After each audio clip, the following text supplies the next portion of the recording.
Stock x ray, इसमें हम आज बात करेंगे जेएसडब्ल्यू सीमेंट के बारे में। देखिए, इस कंपनी को आज स्टॉक एक्सरे में शामिल करने की वजह ये है, कंपनी का आईपीओ आया, इतने बड़े ग्रुप की कंपनी थी, इतने अननोन शेयर होते हैं जिनके कि मतलब नाम भी नहीं सुने होते, उनके आईपीओ इतने बढ़िया लिस्ट हो जाते हैं, पैसा कमा देते हैं। लेकिन इस आईपीओ से जितनी उम्मीद थी उतना कुछ मिला नहीं। शेयर मिले लोगों को, लेकिन आईपीओ के बाद शेयर का रिस्पांस बहुत ठंडा मिला था। शेयर केवल 153 रुपये 50 पैसे पर लिस्ट हुआ था, इशू प्राइस 147 था, तो कुछ भी खास लिस्टिंग गेन मिला नहीं लोगों को। शेयर अभी 14 अगस्त को ही लिस्ट हुआ है। अब इसमें ट्रिगर्स क्या है? देखिए, अगर किसी को होल्ड करना है, लॉन्ग टर्म स्टोरी समझनी है, तो वो थोड़ा समझ ले, क्योंकि कल एक एमओएसएल की रिपोर्ट आई है जिसके लिहाज से कुछ चीज़ें क्लियर हो रही हैं।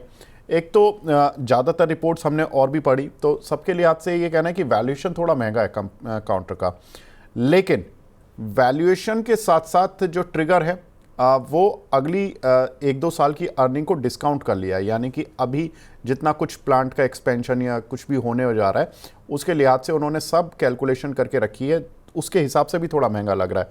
अब वो कैलकुलेशन क्या है? एक तो राजस्थान में कंपनी प्लांट लगा रही है, प्लांट पर 7 साल का इंसेंटिव मिलेगा। उत्तर भारत में कारोबार बढ़ाने से कंपनी के मार्जिन्स भी बढ़ेंगे, क्योंकि ये एक बड़ा मार्केट है। 53% कंपनी का रेवेन्यू जो आता है वो साउथ मार्केट से आता है, बाकी 47% रेवेन्यू जो आता है वो बाकी दूसरे मार्केट से आता है। उत्तर भारत में कारोबार बढ़ाने का फ़ायदा ये होता है कि यहाँ पर एबिटा मार्जिन इनके थोड़े से बढ़ जाते हैं। मार्च तक कंपनी के लिए एक बड़ा ट्रिगर है कि कंपनी की जो क्लिंकर क्षमता है वो करीब 3 गुना हो जाएगी, 3.3 मिलियन टन से बढ़कर करीब 9.7 मिलियन टन हो जाएगी। ग्रिंडिंग क्षमता भी कंपनी कह रही है कि FY28 तक करीब 31.9 मिलियन टन कर लेगी। तो ये एक काफ़ी बड़ा कैपेसिटी एक्सपेंशन जो कंपनी कर रही है अगले 6 महीने में, और फिर उसके बाद अगले 2 साल में। एक इन्होंने कंपनी एक्वायर की थी शिवा सीमेंट, वहाँ पर भी ये कंपनी काफ़ी तेज़ी से एक्सपेंशन कर रही है और उसकी भी क्षमता बढ़ा रही है, तो उसका फ़ायदा मिलेगा। तीसरा कि कंपनी जो अगले 2 साल में जो कैपेक्स पर, यानी कि ये जो सब खर्चा कर रही है, इसमें करीब 5600 करोड़ रुपए का खर्च कर रही है। और एमओएसएल का एस्टीमेट है कि इनका जो FY28 में नेट अनुमानित डेट होगा वो करीब 5750 करोड़ रुपए रहेगा। यानी कि जितना ये कंपनी खर्च कर रही है ऑलमोस्ट उतना डेट ही कंपनी के पास रहेगा। अब कंपनी के फंडामेंटल जानते हैं, कंपनी बेसिकली है क्या।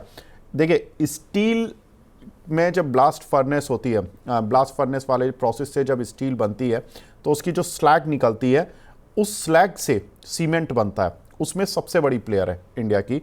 और जीजीबीएस में कंपनी, जीजीबीएस क्या है? Ground granulated blast furnace slag, उसमें कंपनी का 84% मार्केट शेयर है। ये उसको भी बेच देती है।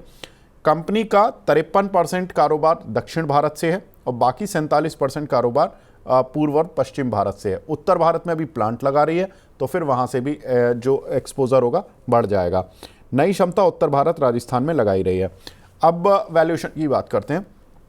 वैल्यूएशन देखिए, जो महंगी हम बात कर रहे थे, 2.30 और 2.90 ये इसकी एस्टिमेटेड ईपीएस है अगले 2 साल की। यानी कि इस साल का जो मार्च एंड होगा FY26 का, और FY27 में 2.9 रुपीज़ की इसकी ईपीएस आ जाएगी, सारे एक्सपेंशन वगैरह मिला के। तो अगर हम 2.9 को भी डिस्काउंट कर ले तो 54 के पी मल्टीपल पर आता है। एमएसएल कह रहे कि भाई ठीक है, जिसके पास है वो रख लो, न्यूट्रल है। उनका टारगेट 163 का, कल ये काउंटर चला भी था, 157 तक आया था। प्रदीप भाई, आप बताएं आपका व्यू क्या है इस काउंटर पर? सर देखिए, रिसेंटली लिस्टिंग है तो चार्ट ज़्यादा नहीं है। एंड मुझे लगता है कि जिस तरीके से आज का भी देखिए डे क्लोज ऑलमोस्ट 150 के ऊपर सस्टेन हो रहा है, तो मुझे लगता है कि 140 के अराउंड एक स्टॉप लॉस रखना बहुत इंपॉर्टेंट है। अगर हम ऑल टाइम लो देखेंगे 143.94 144 के अराउंड है। सो 140 पे एक स्टॉप लॉस मेंटेन कीजिए, बाकी लॉन्ग करके जाइए। मैं पॉजिटिव ही हूँ जिस तरीके से सर आपने ओवरऑल सिनेरियो को एक्सप्लेन किया। मुझे लगता है कि स्टॉक अगर 140 को ब्रेक नहीं करता है, 140 को होल्ड कर पाता है, जैसे कि अभी 155 ही है, मतलब ऑलमोस्ट 15% ऊपर ही चल चल रहा है, कुछ भी प्रॉब्लम अभी भी नहीं है।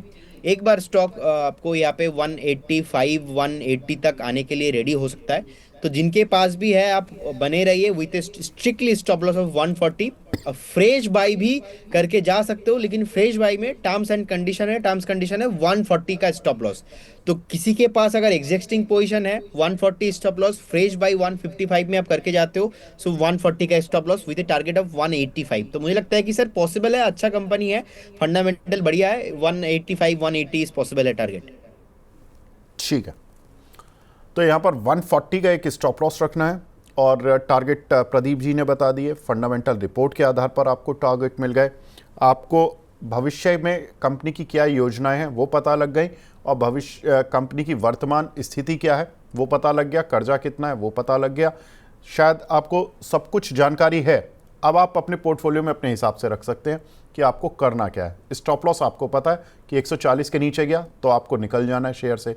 आईपीओ आया इसलिए चार्ट ज़्यादा है नहीं क्योंकि अभी रिसेंट लिस्टिंग है, लेकिन हाँ अपसाइड अगर हम फंडामेंटल रिपोर्ट के आधार पर देखें 163 का, बाकी प्रदीप जी ने बताया टेक्निकल या उनके अपने स्टडीज़ के हिसाब से। तो ये आप जेएसडब्ल्यू स्टील पर, जेएसडब्ल्यू सीमेंट पर माफ़ कीजिएगा, ये एक long term short term view है जो आप इस काउंटर पर मेंटेन कर सकते हैं। प्रदीप जी आप हमारे साथ जुड़े सर, बहुत बहुत शुक्रिया। कोई डिस्क्लोजर या डिस्क्लेमर देना चाहेंगे? Thank you so much Vivek ji, आपको और सारे व्यूअर्स को। देखिए, investment in securities market subject to market risk. कोई भी स्टॉक्स में अगर आप इन्वेस्ट कर रहे हो, कहीं आपका जो पर्सनल फाइनेंशियल एडवाइजर है उनसे सलाह लेके कीजिए। And membership of BSc and certification from the NISM do not guarantee the performance or provide any assurance of return of to investor। and stock market में बहुत सारा stocks discussion हुआ है ड्यूरिंग द सेशंस हमारे इसी show में। हमारे पास कोई भी स्टॉक्स नहीं है और हमारे कंपनी के पास no conflict of interest from my side and my company side. हो सकता है कि बहुत सारे कुछ कॉल्स जो है क्लाइंटों के पास हो सकता है, क्लाइंटों के पोर्टफोलियो में हो सकता है, लेकिन हमारे पास नहीं, नो कन्फ्लिक्ट ऑफ इंटरेस्ट। बहुत बहुत धन्यवाद, thank you so much Vivek ji आपको। इस सिप से तो नींद टूटती है, लेकिन केवल जागना नहीं, आगे भी तो बढ़ना है। उसके लिए चाहिए एक और सिप। हर महीने छोटी छोटी रकम की इंस्टॉलमेंट यानी सिस्टमैटिक इन्वेस्टमेंट प्लान से शुरू कीजिए निवेश। लेकिन पैसे बढ़ाने वाली कौन सी सिप आपके लिए रहेगी अच्छी?